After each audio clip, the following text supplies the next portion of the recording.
The preceding program was paid broadcast.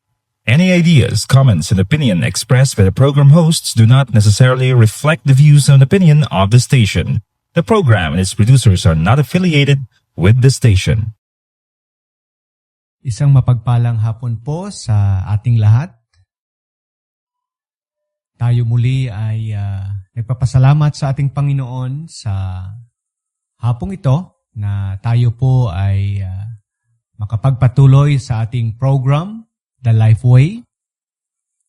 Maligayang pakikinig po sa ating program. Ito po ang inyong lingkod, Pastor Gideon Nanet ng Boracay Grace Christian Fellowship na nagdadala ng mensahe patungkol sa ating Panginoon. Na sa ating Panginoon mayroong pag-asa. Na sa ating Panginoon mayroong kaligtasan. Na sa ating Panginoon mayroon siyang kalooban sa bawat isa sa atin. Sa hapong ito, saan man po kayo, ano man yung mga ginagawa po ninyo, nasa bahay, nasa trabaho, nagkakape, naway ang panalangin po natin, mararamdaman po natin ang habag ng Diyos, makikita po natin ang kanyang kagandahang loob, na sa kanyang pangungusap, sa kanyang pakikitungo sa atin.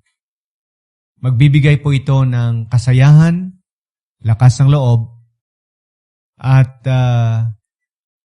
positibong pananaw sa buhay na meron tayo. We are live and today is January 23, 2026. At binabati po natin ang lahat ng magandang hapon sa ating mga kaisla dito sa isla ng Boracay, sa ating mga kabarangay, at maging sa mga karatig bayan ng Malay. Sa lahat ng mga maabutan ng ating signal, ng ating radio station, Radyo Boracay 106.1 FM. Yes, ang panalangin po natin na naway pagpalain po kayo ng ating Panginoon. And sa ating program na ginagawa everyday dito sa Radyo Boracay, makikita po tayo or maririnig po tayo sa iba't ibang mga platform online na kung saan nagagamit po ito para maging blessing, maging encouragement sa atin. And yes, may YouTube channel po, ang Malay Boracay Streaming, ang Radyo Boracay, maging sa mga online apps. Nakikita at naririnig po tayo sa MyTuner and also sa Radio Philippines. Nandyan po tayo. And also sa Instant Radio, live music and news. And also sa live online radio. So kung hindi pa kayo nakapag-download, mag-download na po kayo ng links sa App Store or sa Play Store sa ating mga cellphone. And also sa ating Facebook Live. Kung hindi pa kayo nakapag-click, nakapag-like, ang ating Facebook pages, Boracay Malay Streaming and Radio Boracay, and then also sa YouTube. Tayo po ay nagpapasalamat sa mga technology na kung saan maging tulay po ito na magkaroon po tayo ng communication. Magkaroon po tayo ng avenue na ang salita ng Panginoon ay maririnig po natin. And at the same time, tayo po ay makapagbigay din ng panalangin, ng encouragement sa isa't isa. Sa hapong ito, ang ating prayer na kung saan masilayan natin muli ang napakagandang plano ng Diyos. Ang kanyang kaligtasan. Ang kaligtasan ng buong mundo. Ibig sabihin, ang kaligtasan ng lahat ng tao. Ang kaligtasan ng bawat pamilya, bawat individual. Dahil tayo po ay naniniwala na lahat po tayo ay nilikha ng Diyos, binigyan niya ng buhay, minahal, at binigyan ng pagkakataon na masilayan ang kanyang kaligtasan. And sa hapong ito, isang pagkakataon na mabalikan po natin ang talata na sinabi ni Apostol Pablo sa Romans chapter 10. At pinabagatan po natin, people need the Lord. Or sa Tagalog, kailangan ng tao ang Panginoon. Or lubos na kailangan ng tao ang Panginoon. And I believe, lahat po tayo ay naniniwala po dito na kung wala ang Panginoon, wala din tayo. That's why sa buhay na ito, kailangan po natin ang Diyos. And sa ating pagpapatuloy, manalangin muna tayo. Panginoong Diyos, kami po ay nagpapasalamat sa hapong ito na makapag-broadcast po kami sa radio station na ito at maging sa aming online. Makapag-live po kami. We thank you, Lord, for the opportunity na makapag-bulay-bulay ng inyong mga salita. And we ask for your favor, for your wisdom, for your understanding, Lord. Maging sa aming mga listeners, sa aming mga viewers, Lord, pagpalain niyo po ang kanilang mga buhay, ang kanilang mga pamilya, ang bawat relasyon. We pray for your provision sa mga kaibigan po namin or mga kababayan po namin na nangangailangan ngayon. We pray for healing, kagalingan, Panginoon, sa mga kababayan po namin, sa mga mahal po namin sa buhay na mayroong karamdaman, masamang karamdaman, Panginoon. And also, Father, wisdom and understanding sa mga decision makings na ginagawa po namin sa buhay na ito. At patuloy mong pagpalain ang aming bansa, ang aming lugar, ang buong isla ng Boracay. Maging sa aming buhay, Panginoon, sana hindi mawala ang awareness, ang consciousness na mayroong Diyos na makapangyarihan that is great God working out behind the scenes sa buhay na ito. Na kung nawawala po kami sa direksyon, nawawalan po kami ng pag-asa, nanghihina po kami, mayroong matatawag po kami, mayroong kinikilala po kami, mayroong katotohanan na sinasandalan ang bawat isa sa amin. And Lord, I pray na tulungan niyo po kami sa hapong ito. This is our prayer, Lord, in Jesus' name. Amen. So Romans chapter 10, at hinighlight po natin yung chapter 15. Ito po ay isinulat ni Pablo sa mga followers of Christ, mga early believers na nakatira sa Rome, sa city of Rome. At basahin po natin ang talatang ito para ma-emphasize po natin ang katotohanan kung bakit kailangan natin ang Diyos. Kailangan ng tao ang Panginoon. So sabi po dito, mga kapatid, ang pinaka nanais ng puso ko at idinadalangin ko sa Diyos ay ang maligtas ang Israel. Sapagkat saksi ako na sila'y masigasig na naging kalugod-lugod sa Diyos, hindi lamang batay sa tamang kaalaman. Dahil hindi nila kinikilala or kinilala ang pamamaraan ng Diyos upang gawin matuwid ang tao. At nagsikap silang gumawa ng sarili nilang pamamaraan. Hindi sila nagpasakop sa pamamaraang itinakda ng Diyos. sapagkat si Kristo ang kaganapan ng kautusan upang ituring na matuwid ng Diyos ang sinumang sumasampalataya sa Kanya. Ganito ang isinulat ni Moises tungkol sa pagiging matuwid batay sa kautusan. Ang tumutupad sa kautusan ay mabubuhay ayon dito. Ngunit ganito naman ang sinasabi tungkol sa pagiging matuwid batay sa pananampalataya. Huwag mong sabihin sa iyong sarili sino ang aakyat sa langit upang pababain si Kristo.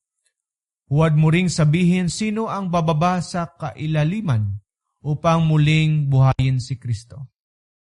Sapagkat ganito ang mensahe, ang sinasabi, malapit na sa iyo ang mensahe, nasa iyong bibig at nasa iyong puso. Ang tinutukoy dito ay ang salitang ipinangaral namin tungkol sa pananampalataya. Kung ipinahayag ng iyong bibig na si Jesus ay Panginoon at buong puso kang sasampalatayas na siya'y muling binuhay ng Diyos, maliligtas ka. Sapagkat sumasampalataya ang taong nasa pamagitan ng kanyang puso at gayon ay itinuturing na matuwid ng Diyos. Nagpapahayag naman siya nasa pamagitan ng kanyang bibig at gayon ay naliligtas. Sinabi nga ng kasulatan, ang sinumang sumasampalataya sa Kanya ay hindi mapapahiya. Kaya't walang pagkakaiba ang katayuan ng Hudyo at ng Hintil. Iisa ang Panginoon ng lahat at siya'y masaganang nagbibigay sa lahat ng tumatawag sa Kanya. Dahil sinasabi sa kasulatan, maliligtas ang lahat ng tumatawag sa pangalan ng Panginoon. Paano naman sila tatawag sa Kanya kung hindi sila sumasampalataya? At paano sila sasampalataya kung wala pa silang napapakinggan tungkol sa Kanya? Paano naman sila makakapakinig kung walang mangangaral sa kanila? At kung paanong makakapangaral ang sinumang kung hindi siya'y isusugo o isinugo, tulad ng nasusulat o kaya'y magandang pagmasdan ang pagdating ng mga nagdadala ng magandang balita. Ngunit hindi lahat ay sumunod sa magandang balita. Gaya ng sinulat ni Isaias, Panginoon, sino ang maniniwala sa aming ibabalita? Kaya't ang pananampalataya ay bunga ng pakikinig, at ang pakikinig naman ay bunga ng pangangaral tungkol kay Kristo.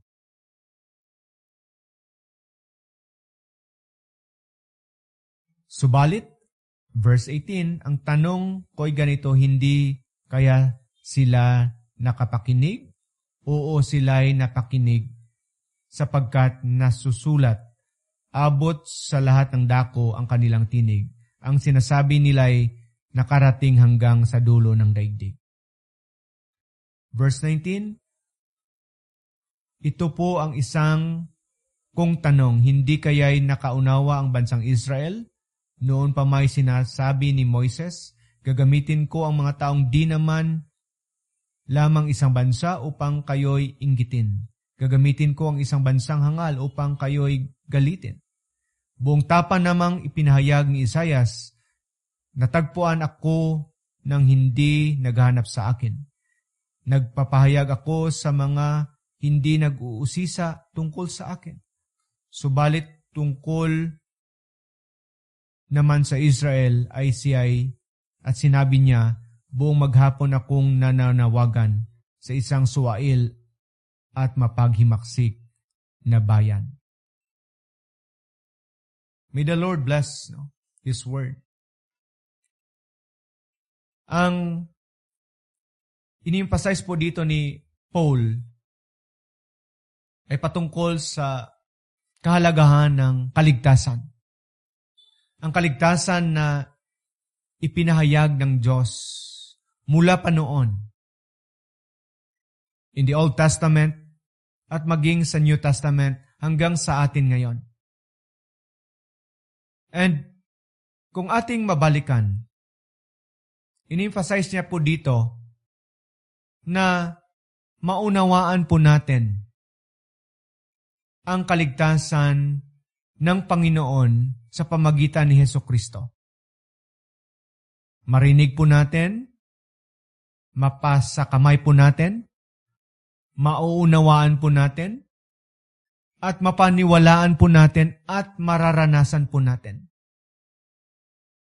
Because this is very important, especially sa bawat isa sa atin.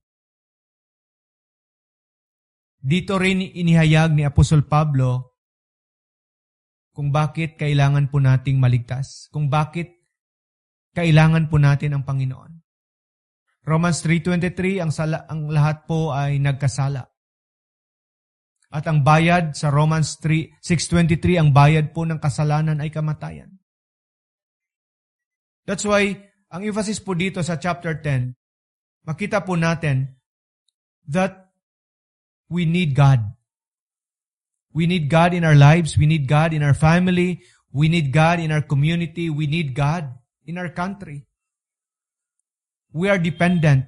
We need His salvation. We need His Word na nagbibigay ng pangako sa bawat isa sa atin.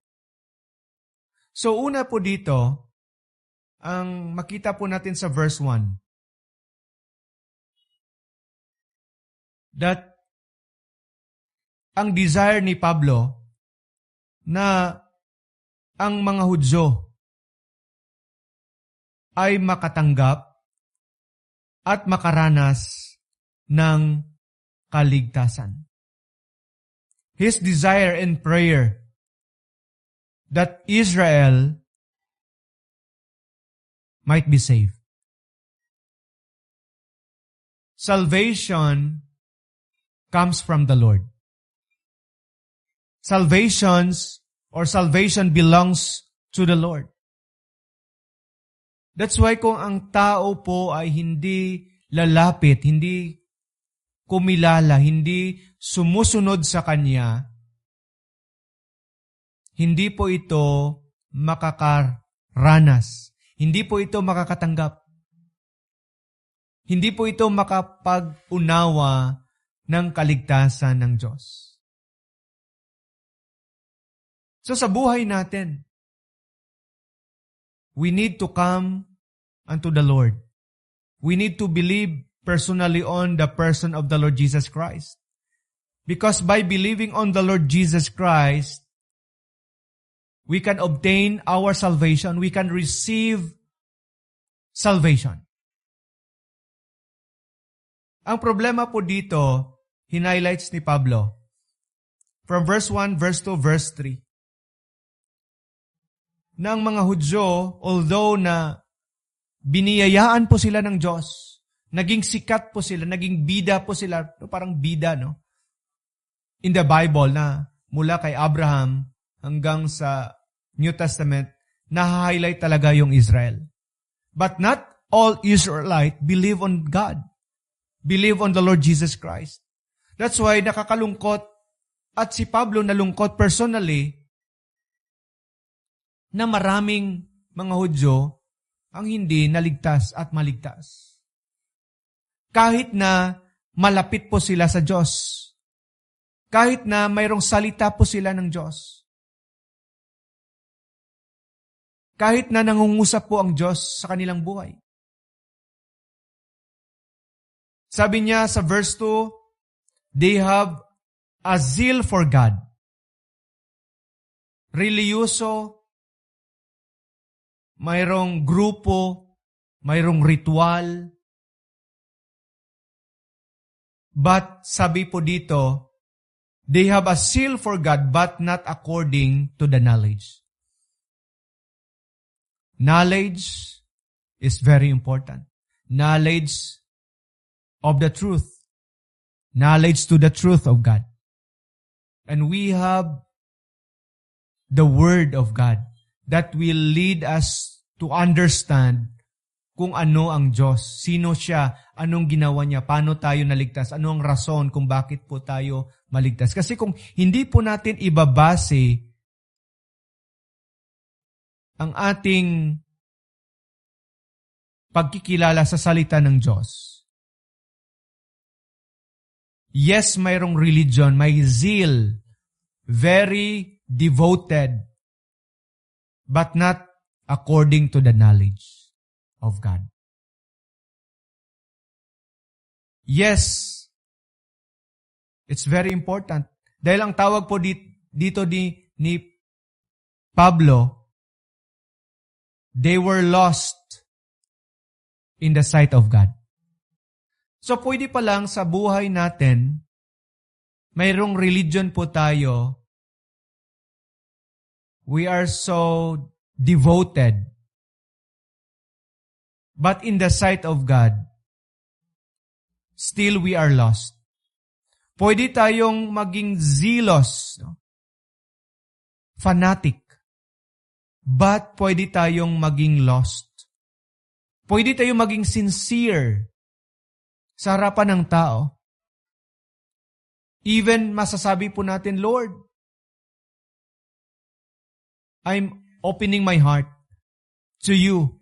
But pwede pa rin tayo maging lost because of lack of knowledge of who God is. What ano ang kanyang revelation, ano ang yung kanyang characteristics, ano ang kanyang prophecy, ano ang kanyang mga ginawa from the Old Testament going to the New Testament, and who is the Lord Jesus Christ. Sabi niya po dito, the Israelite was so sincere but lost in the sight of God. They were religious but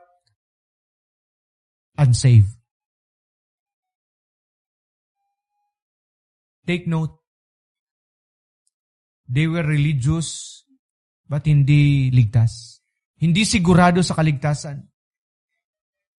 Their zeal is without knowledge.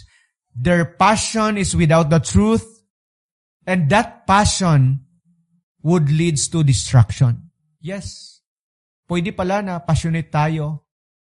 Grabe tayo mag-sacrifice. Grabe tayo, all out tayo sa buhay na ito. But because of our lack of knowledge of who God is, what is His revealed will to us, it will lead us to destruction. It will destroy us. That's why we need God. We need His Word. We need His leading. We need the guidance and the enlightenment of the Holy Spirit sa buhay natin. On verse 3, kung titingnan po natin, they were self-righteous. Kasi sabi niya po dito, they were ignorant. Sabi niya, being ignorant of righteousness of God, seeking to establish their own. Imagine, ang mga Hudyo, naging example na pwede pala na sa kapanahunan natin ngayon, mayroong zeal tayo for God, pero hindi according to the knowledge of God. Pwede palang maging passionate po tayo, pero ignorant of God's righteousness. Pwede pala na may ibinigay na ang Panginoon na righteousness, pero gusto pa rin natin magawa ng ating righteousness.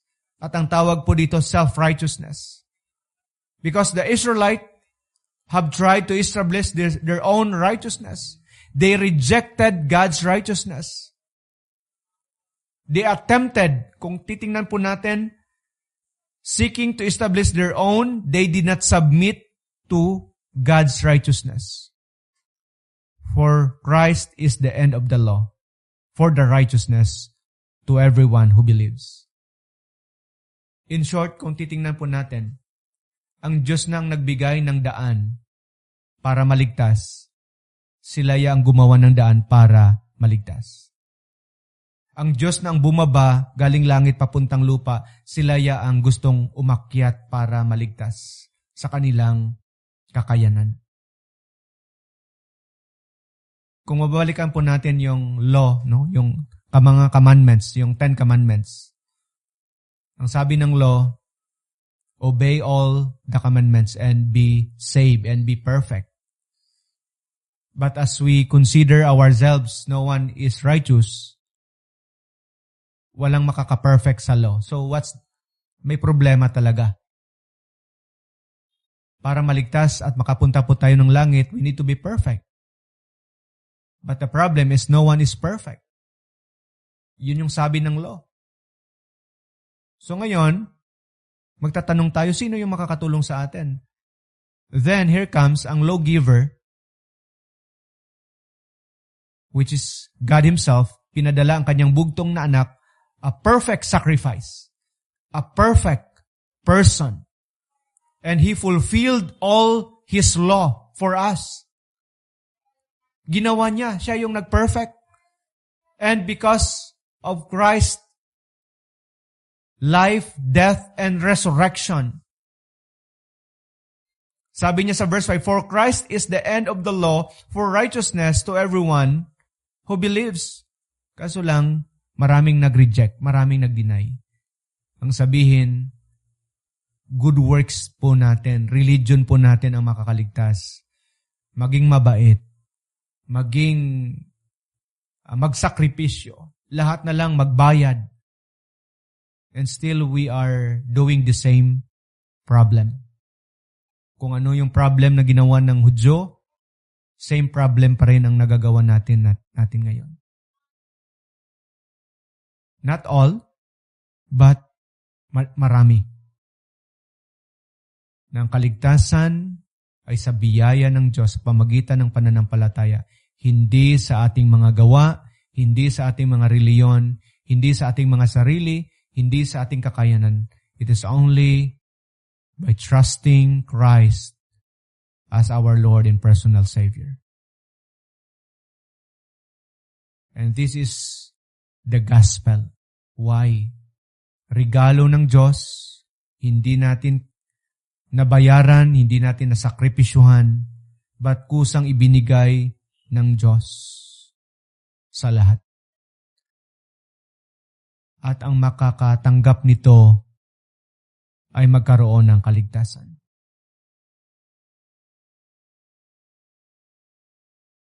So this is the message of Paul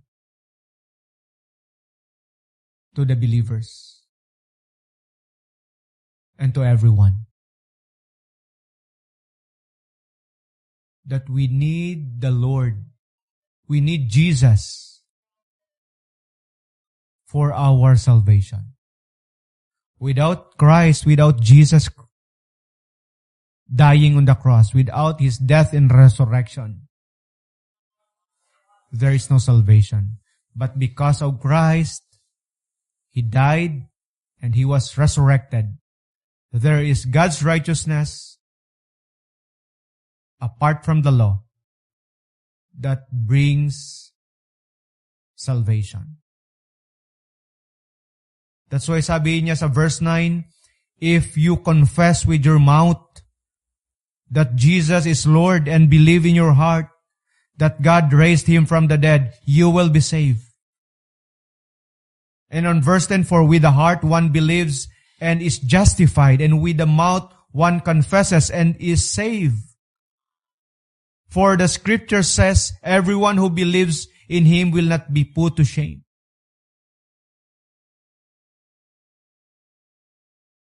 Ang tao po ay gustong gumawa ng paraan. Madiskarte po tayo.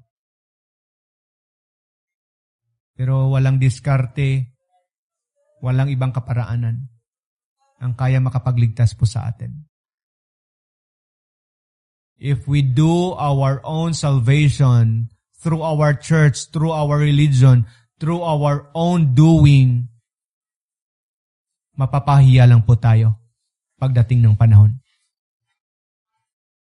Kung ikaw sa hapong ito naniniwala ka na ang reliyon mo ang tagapagligtas, ang mga magaganda po nating gawa ang makakapagligtas, darating ang panahon na mapapahiya po tayo. Pero sa hapong ito, if you are confessing that Jesus is your Lord, Jesus is your personal Savior, hindi ka po mapapahiya. Kasi sinabi po dito ng salita ng Diyos, everyone who believes in the Lord Jesus Christ will not be put to shame pagdating ng panahon. Hindi pa tayo tapos. Minsan, nagpipray na tayo na, Lord, sana dumating na ang katapusan. Malaman po natin kung sino ka talaga at kung totoo ka sa inyong mga pangako. But the Lord is still gracious na hindi pa siya bumabalik because He wants people to be saved. People need the Lord. Maybe this afternoon, kailangan ng pamilya mo ang Panginoon, kailangan mo ang Panginoon, kailangan ng mga kaibigan mo ang Panginoon. They need to be saved by the Lord Jesus Christ. The righteousness of Christ is very important in our salvation. Hindi porket may pananampalataya na tayo na or may errong idea na po tayo dahil nasa Christian nation na po, nasa Christian family, Christian nation, katulad din ng Israel. Yes, kampante po sila sa kanilang history, sa kanilang culture, sa kanilang family tree, sa kanilang mga experiences, at na-reject po nila si Jesus Christ. They ignored the Lord Jesus Christ. They rejected the Lord Jesus Christ. At hindi po sila naligtas. Maybe sa hapong ito, narinig mo na to. Merong Biblia. Maybe nagsisimba. May idea na kung sino yung Diyos.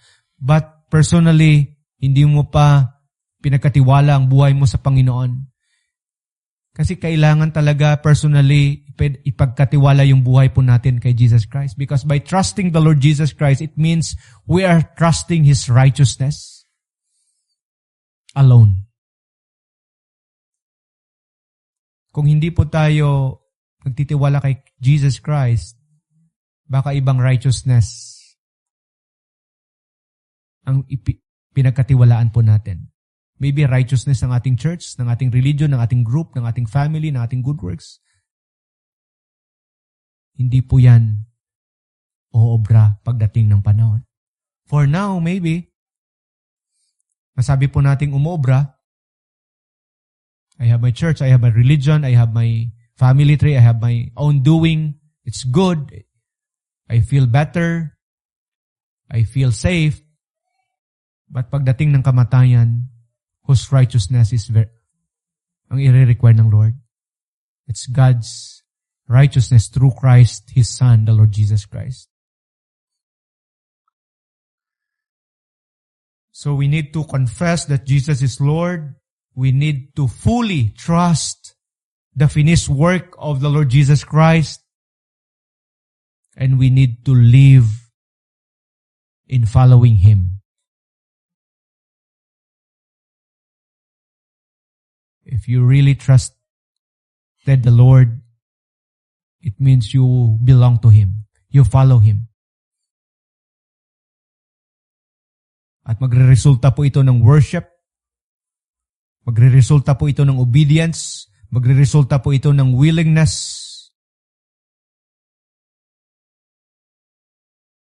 in following His command. Because Jesus said, go and make disciples of all nations, baptizing them in the name of the Father, on Matthew chapter 28, baptizing them in the name of the Father and of the Son and of the Holy Spirit, teaching them to observe all things whatsoever I have commanded you. So people need the Lord for the eternal salvation. Yun yung emphasis ni Pablo, eternal salvation. Ang physical salvation, everyday naman, tinutulungan naman tayo ni Lord. Kahit anong hamon ng buhay. Pero temporary lang po ito, ang physical salvation. Darating talaga na manghina talaga yung ating pangatawan. Uubos na ang lahat. But yung eternal salvation, it never dies. Eternal. Everlasting life. And then, sabi po dito ni Pablo, sa verse 14, sabi niya, people need the Lord. They need to hear the gospel. They need the word of God. They need the truth kung sino ang Panginoong Jesus. At ang kagandahan po dito, we have the complete written word of God. Sa kapanahunan po natin, we have the Bible. We have the 66 books. We have the Old and the New Testament. We have the gospel. We have the writing of the apostles. Of all the apostles na tinawag ng Lord para sumulat. Sabi niya, how then they will call on Him whom they have not believed. As we reflect on this, kailangan talaga ng tawang Diyos. Una na matawag nila ang pangalan ni Jesus. Jesus, you will call His name Jesus, for He will save His people from their sin. Jesus means Savior. Christ means the anointed, the Messiah. It means the complete package of our salvation. We need to call, as we call on the name of the Lord Jesus Christ, we beg His love, His mercy. It means we are submitting. It means we are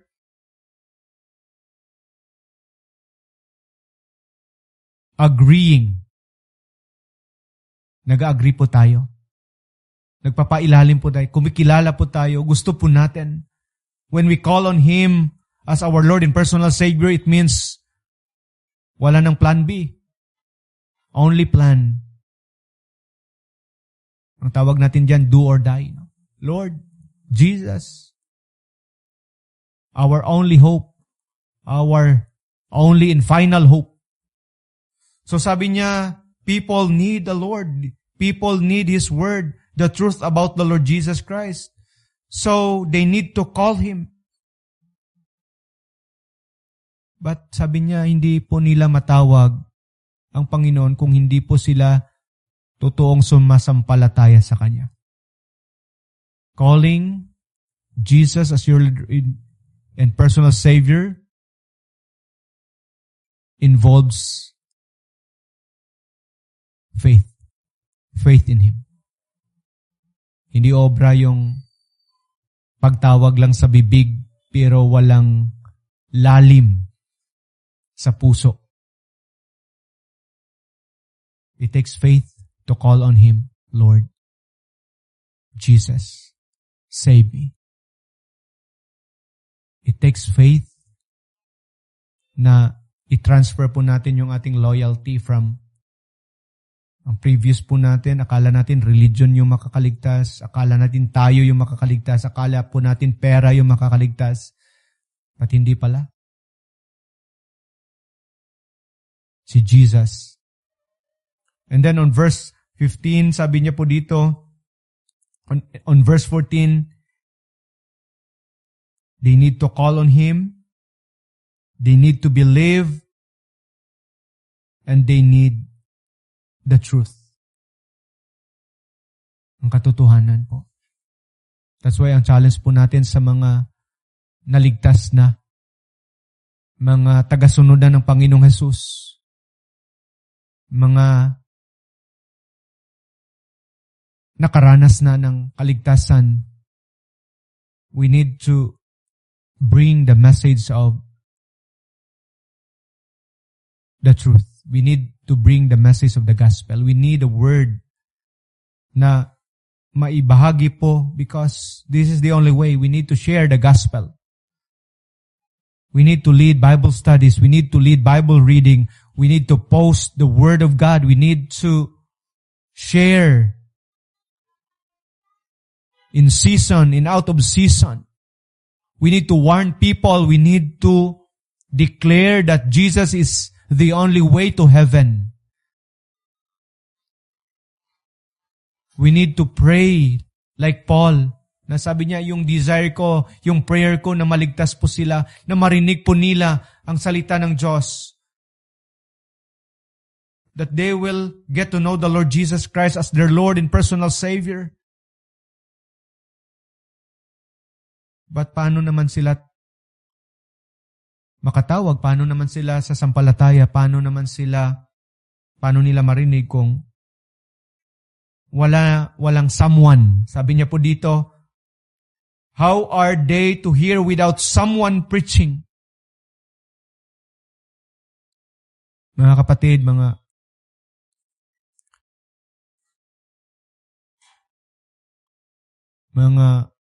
kaibigan ko sa pananampalataya, we need to preach the gospel. We need to share the good news. We need to share Jesus. We need to tell them that Jesus loved them, that Jesus died for them, because people sa panahon natin ngayon ay nangangailangan talaga ng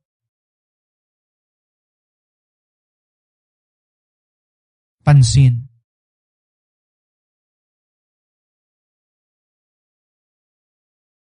So the world needs the Lord.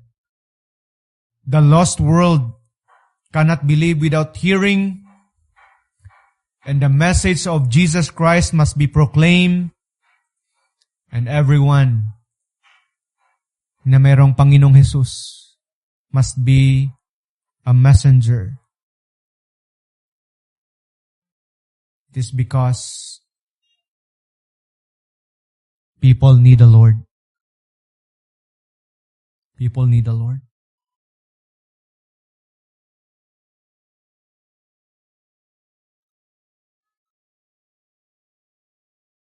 As we emphasize sa buhay ni Isaiah, verse 16, but they have not all obeyed the gospel. For Isaiah says, Lord, who has believed what he has heard from us? Nakakalungkot man isipin na ito yung sitwasyon, ito yung mangyayari. Nangyari na noon, nangyayari ngayon at mangyayari bukas.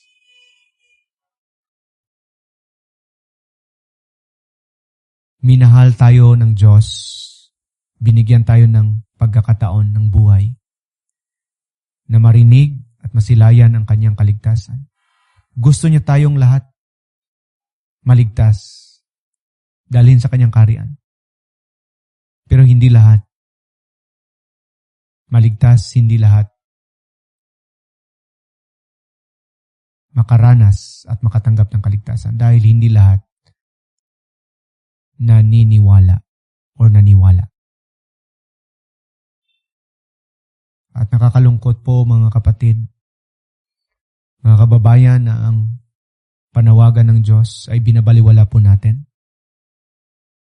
Sa sobrang gulo ng buhay, sa sobrang busy ng buhay, sa sobrang saya ng buhay, nakakalimutan na po natin that there is only one life in this world.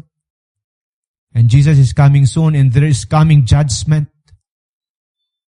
Eternal lake of fire, hell, because of our sin against God, but there is eternal life in Jesus Christ because of His love, of His grace, of His mercy. At matanggap mo lang if you will acknowledge Him sa buhay na ito. If you will decide and make a decision na kilalanin siya sa buhay na ito. Faith comes by hearing, and hearing through the word of Christ. As I close sa message na ito, ang gusto ko lang i-emphasize po dito sa katapusan, sa last part ng chapter 10. Until the end, God is working out sa buhay ng mga Hudyo. Until the end, God uses events, things, people, just to pass the message.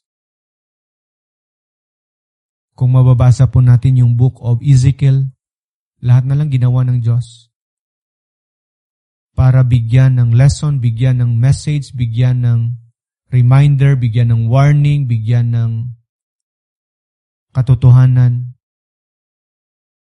na sa buhay na ito, siya pa rin ang hari. Ang tao, maybe, short period of time na nanalo.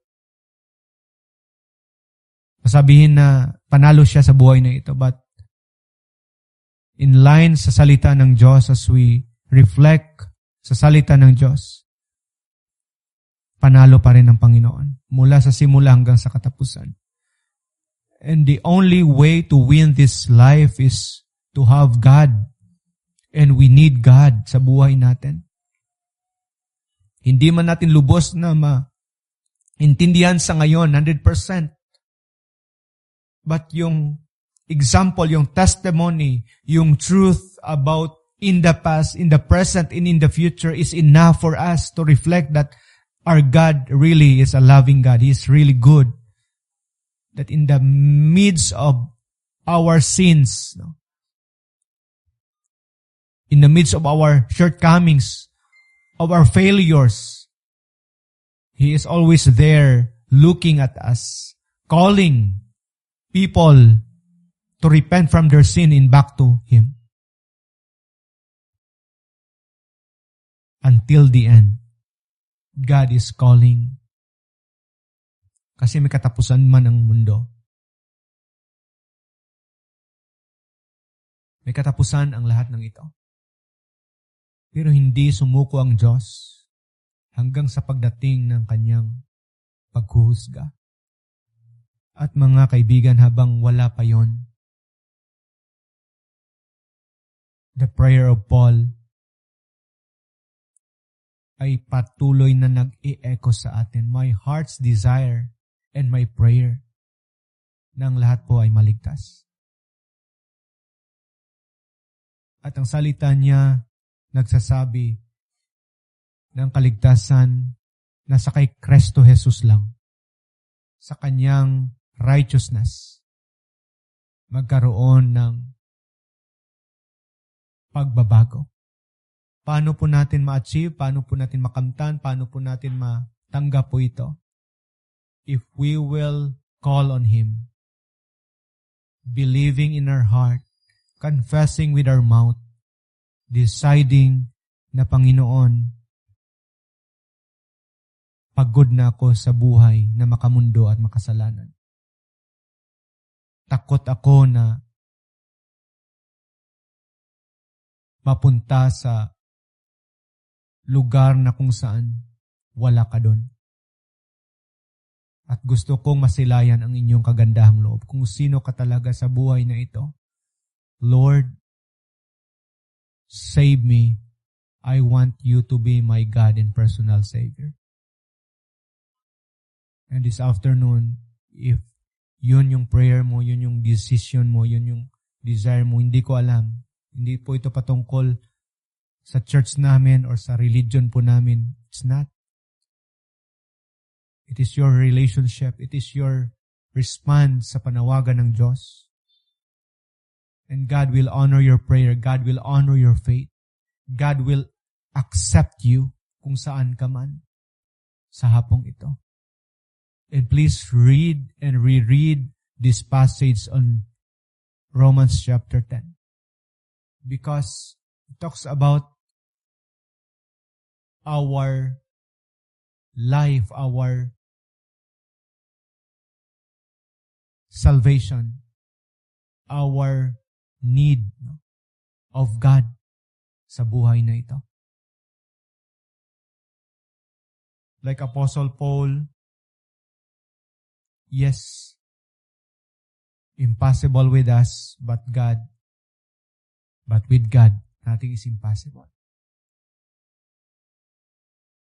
even sa ating pagpipreach, pag-share, hindi man lahat na share po natin. Hindi ko man alam kung sino yung nakakarinig at saan makakaabot po nito. But God has His own way of reaching you out there, touching your life, making this message na maging clear. Yes, minsan parang hindi clear sa human point of view, but God, the Holy Spirit, will make it clear for you. Na palagi po tayong mariremind that He is waiting for you. He is calling you. He is waiting. So mga kaibigan, kababayan, yung prayer ni Paul, maging prayer din natin. Prayer ko rin sa lahat. That Paul says, my heart's desire in prayer to God for you, for all Filipinos, that they might be saved. For all Filipino, for all the world. Because this is the heart of, not only the heart of Paul, but the heart of God. He wants every tongue, every tribe, every clan, every nation, someday in heaven, worshiping the holy and the most high God. And we are waiting for that. We are waiting, and God has His own time for that. But right now, ang gusto lang ng Panginoon is people will choose Him. People will decide. People would believe.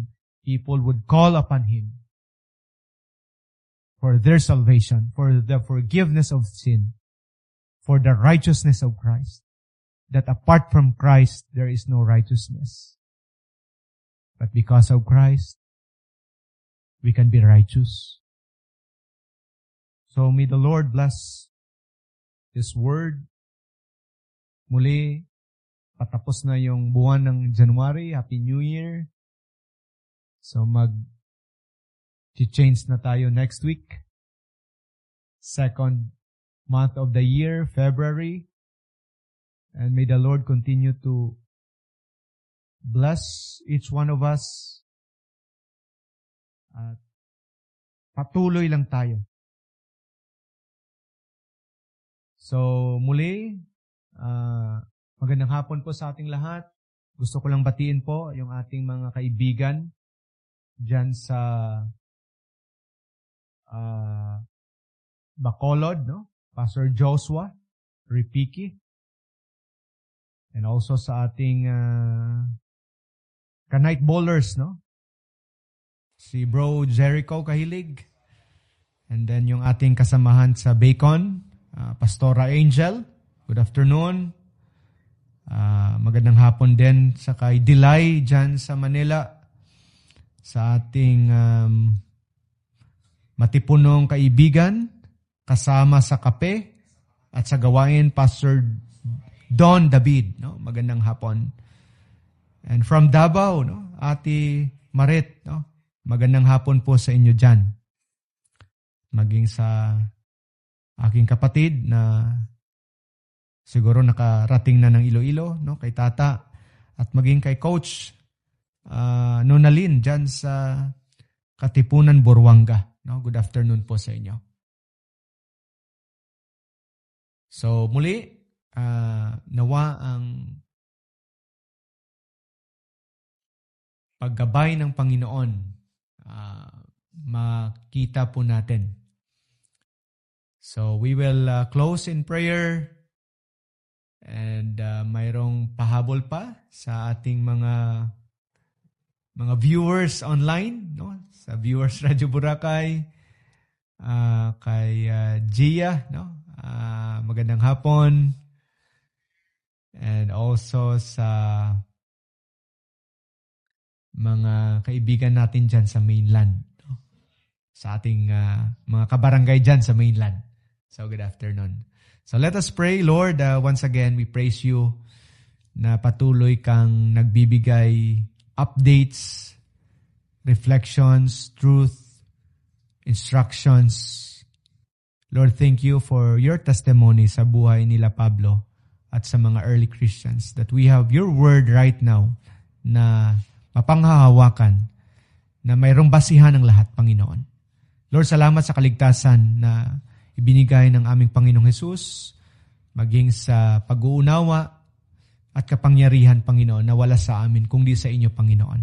Lord, I pray for more blessings sa aming mga pamilya, more blessings sa aming mga kababayan, at higit sa lahat, Lord, marami ka pang bigyan ng mensahe, marami pang makapag-unawa ng inyong mga salita, marami pang magdidesisyon na susundin ka, kilalanin ka, tanggapin ka sa bawat buhay. Lord, this world is getting worse and worse as we reflect on what's happening based on your word. But there is hope, there is clarity, there is victory in the Lord Jesus Christ.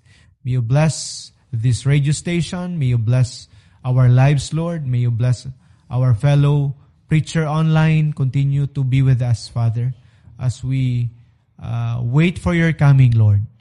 Lord, purihin ka at pagpalain niyo po ang bawat isa. This we pray, Lord, in Jesus' name. Amen.